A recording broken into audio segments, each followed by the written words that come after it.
ఎవరైనా అరెస్ట్ చేస్తేనే ఒక అడ్వకేట్ను అనుమతిస్తారు. అది ఈడీ కేసైనా, ఏసీబీ కేసైనా, సిబిఐ కేసైనా కనీసం చట్టంపై అవగాహన లేకుండా కేటీఆర్ గారు, బీఆర్ఎస్ నేతలు కానీ మాట్లాడుతున్నారు. అందుకే ఏసీబీ అధికారులు అనుమతించమన్నారు. దానికి రాద్ధాంతం చేస్తోంది బీఆర్ఎస్. ఇది కాంగ్రెస్ చేస్తున్న ఆరోపణ.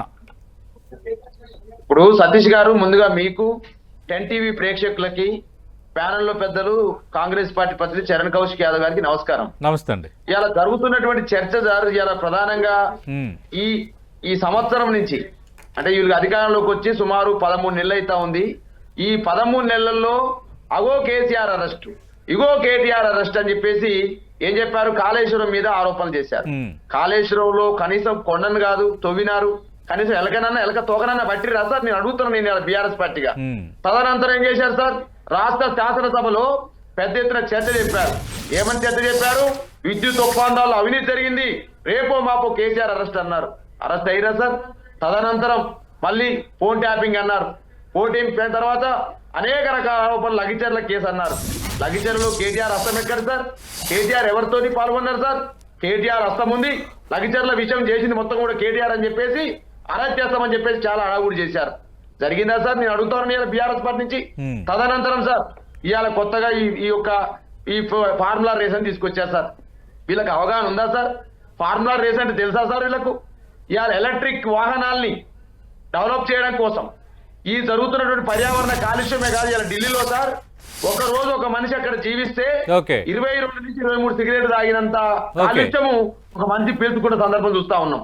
కాబట్టి ఎలక్ట్రిక్ వాహనాలను డెవలప్ చేయాలనే ఆలోచనతోటి పెద్ద పెద్ద నగరాలు సార్, పెద్ద పెద్ద నగరాలు, బీజింగ్ లాంటి నగరాలు ఈ ఫార్ములా రేస్ కోసం పోటీ పడతా ఉంటే ప్రపంచంలో బ్రాండ్ ఇమేజ్ హైదరాబాద్ ను పెంచడం కోసం ఆ రోజు ఐటీ శాఖ మినిస్టర్ గా, పురపాలక శాఖ మినిస్టర్ గా ఆ రోజు ప్రయత్నం చేసింది కేటీఆర్ గారు. బాలరాజ్ యాదవ్ గారు, మీ ఉద్దేశాలు ఏమైనా కావచ్చు.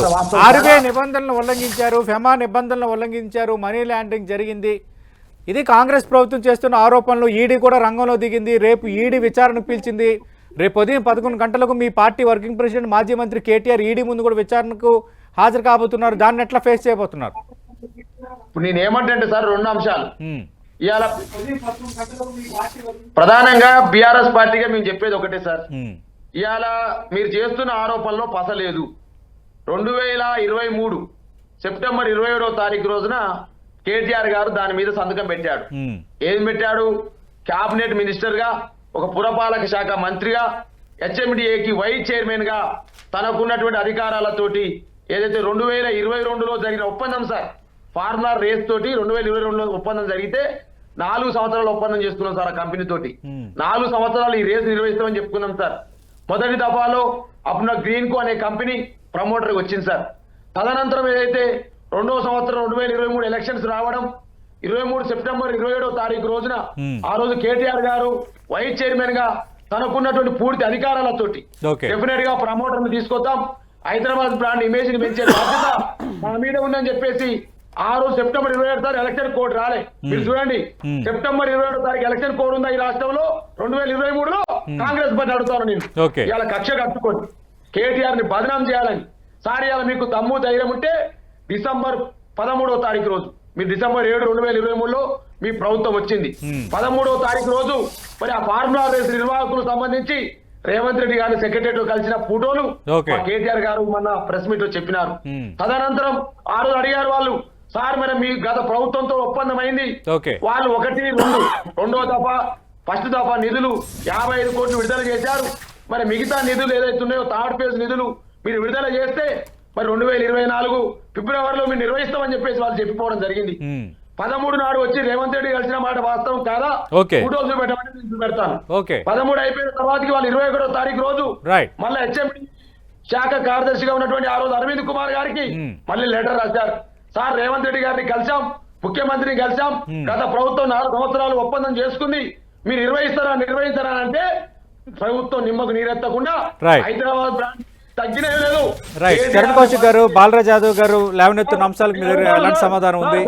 ఈ రోజు కూడా కేటీఆర్ మాట్లాడారు, గ్రీన్ కో కంపెనీ తర్వాత ఎలక్ట్రో బాండ్లు ఇవ్వటం, వీటన్నిటి ప్రస్తావన కూడా వచ్చింది సార్ ఇక్కడ.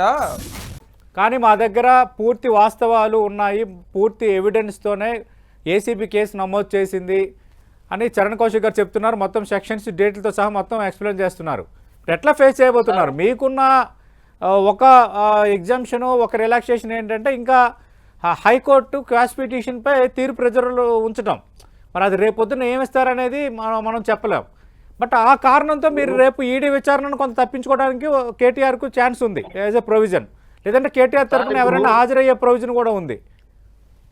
నేనేమంటున్నంటే ఏ సంస్థతోనైతే ఈ రాష్ట్ర ప్రభుత్వం ఒప్పందం చేసుకుందో ఆ సంస్థనే చెప్తా ఉంది. ఫార్ములా ఈ రేస్ వాళ్ళు చెప్పారు, మాకు మొదటి దఫా సెకండ్ దఫా నిధులు అందినాయి 55 కోట్లు, మిగతా నిధులు మాకు ఎప్పుడు ఇస్తారని చెప్పేసి రేవంత్ రెడ్డి గారిని డిసెంబర్ 13వ తారీఖు 2023 ఈ రాష్ట్ర సెక్రటేరియట్ లో ఆ యొక్క ఫార్ములా లెస్ నిర్వాహకులు కలిసిపోయిన మాట వాస్తవం కాదా? ఒక్కసారి కాంగ్రెస్ పార్టీ సమాధానం చెప్పాలి. First point. రెండోది 21వ తారీఖు డిసెంబర్ 21, 2023లో ఇదే అరవింద్ కుమార్ గారికి మెయిల్ పెట్టి మిగతా నిధులు మీరు ఇవ్వకపోవడం వల్ల హైదరాబాద్ ని నుంచి తీసేస్తా ఉన్నాము, కాబట్టి ఈ నిర్వహణ మాకు కష్టమైందని చెప్పేసి చెప్పిన మాట వాస్తవం కాదా? కాంగ్రెస్ పార్టీ చెప్పాలి. రెండో అంశం అంటారండి, నేను అంటా ఏసీబీ అంటే యాంటీ కరప్షన్ బ్యూరో. ఇక్కడ కరప్షనే లేదు. ఇవాళ నేను అంటా ఉన్నాను మార్చేశారు కదా మీరు, అనుమూల కరప్షన్ బ్యూరో అని రేవంత్ రెడ్డి ఇంటి పేరు పెట్టారు కదా. కేటీఆర్ జేబులకు ఏమైనా పైసలు వచ్చినాయా? ఒక ప్రభుత్వ సంస్థ నుంచి ఇంకొక నిర్వాహకులకు పైసలు పంపినప్పుడు ఇక్కడ కరప్షన్ ఎక్కడ జరిగింది? కరప్షనే లేని కాడ ఏసీబీ బిల్లు మొదటి తప్పు. రెండో తప్పు ఇలా ఏసీబీ పేరుతోటి అంటే 10 కోట్ల ప్రభుత్వ ధనం, 10 కోట్ల ప్రభుత్వ ధనం బదలాయింపు అయ్యేటప్పుడు ఖచ్చితంగా ఆర్థిక శాఖ అనుమతి, న్యాయశాఖ అనుమతి ఉండాలి. బట్ అవి లేవు అని ప్రభుత్వం చెప్తోంది. హెచ్ఎండిఏ బోర్డు అనుమతి లేకుండా నిధులను ఎట్లా బదలాయిస్తారన్నది లేవనెత్తున్న రెండో పాయింట్. సార్ మొదటి తప్పు చేసింది, నా మాట వినాలి సతీష్ గారు, మీరు చెప్పండి. వినాలి.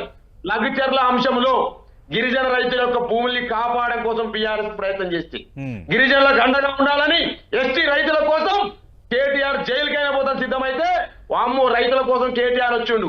ఒకవేళ లఘుచర్లు అరెస్ట్ చేస్తే నా ఇమేజ్ ఎంత పోతుంది, మొత్తం కేటీఆర్ హీరో అవుతాడని చెప్పేసి భయపడిన ప్రభుత్వం కేటీఆర్ అరెస్టు, రేపు అరెస్టు, ఎల్లిండి అరెస్ట్ అని చెప్పేసి వెనకకి తగ్గింది, తోక ముట్టుకొని పోయింది. ఈ ఫార్ములా రేసులో కూడా గదే తోక ముడుస్తుంది.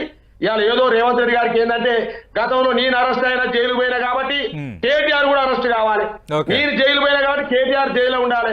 నా ఇమేజ్ ఏమో బ్యాడ్ ఉంది, కేటీఆర్ ఇమేజ్ ఏమో హీరో లెక్కుంది కాబట్టి మరి హీరోని హీరో చేయాలని ఆలోచనతో కుట్ర చేస్తా ఉన్నారు. కుట్రలు సార్ అడుగుతా ఉన్నా సార్. ఫోన్ ట్యాపింగ్ చేసిరా సార్? కాళేశ్వరం ఏమైనా తేల్చిరా సార్? విద్యుత్ ఒప్పందాలు ఏమైనా తేల్చిరా సార్? లఘుచర్యలు ఏమైనా తేల్చిరా సార్? చరణ్ కౌశిక్ గారు విద్యుత్ ఒప్పందం అన్నారు, ఏమీ తేల్చలేదు. ఫోన్ ట్యాపింగ్ అన్నారు, ఏమీ తేల్చలేదు. బాలరాజు గారు మీరు లేవనైతే అడుగుతున్నా. సమాధానం చెప్తాం కదా. మీరు లేవనైతే అడుగుతున్నా. చరణ్ కౌశిక్ గారు కాళేశ్వరం అవినీతి అన్నారు, ఏమీ తేల్చలేకపోయారు. తర్వాత విద్యుత్ కొనుగోలు ఒప్పందం అన్నారు, అది తేల్చలేకపోయారు. ఫోన్ ట్యాపింగ్ అన్నారు, అది తేల్చలేకపోయారు. కావాలని బట్ట కాల్చి మొక్క మీద వేయడం తెప్పించి ఏది ప్రూవ్ చేయలేరు. అనవసర ఆరోపణలు సార్. ఇప్పుడు మేము కావాలనే కేటీఆర్ జైల్లో పెట్టాలి, కేటీఆర్ జైల్లో పెట్టాలి, ఇది కాంగ్రెస్ టార్గెట్ అంటారు.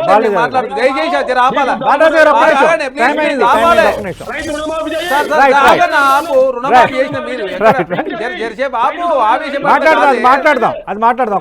సార్ దయచేసి మేము ఏం చెప్తా ఉన్నాం అంటే, ఇప్పుడు కేటీఆర్ గారు మేము అక్రమంగా నేనే కేసు పెట్టుంటే హైకోర్టు ఏం చేసేది?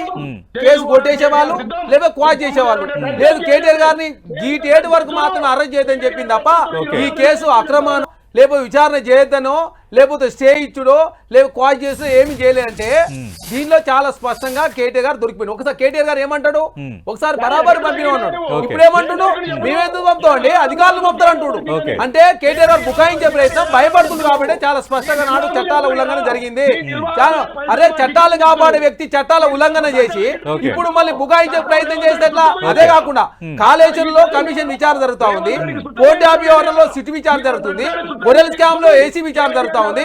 అదే కాకుండా భద్రాద్రి అదే యాదాద్రి కావచ్చు విద్యుత్ కొనుగోళ్లలో కమిషన్ విచారణ జరుగుతుంది. చట్టం ప్రకారం కాంగ్రెస్ ప్రభుత్వం ముందుకు పోతుంది తప్ప ఏ వ్యక్తిని అక్రమంగా ఇరికించే ఉద్దేశంలో కాంగ్రెస్ ప్రభుత్వం లేదు. చాలా స్పష్టంగా దయచేసి బాలరాజు గారి విషయం రాజకీయాలు అయితే కేటీఆర్ గారు ఆవేశపడ్డాడు, మీరు ఆవేశపడితే ఎట్లా నాకు అర్థం కాకుండా చేసిన పనులను చేసి చట్టాలను ఉల్లంఘించి మొత్తం ప్రజాధనాన్ని ఉదా చేసి ఏసీబీ కేసు అంటే ఎట్లయితే అంటే ఎట్లా ఏసీబీ కేసు అంటే కరప్షన్ అవుతుందా? ఏసీబీ కేసు పోయిన అకౌంట్ నుంచి ఎక్కడి నుంచి చనిపోయినాయి.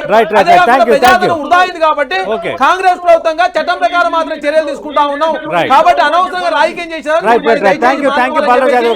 కోరుతా ఉన్నాం. చరణ్ కౌశిక్ యాదవ్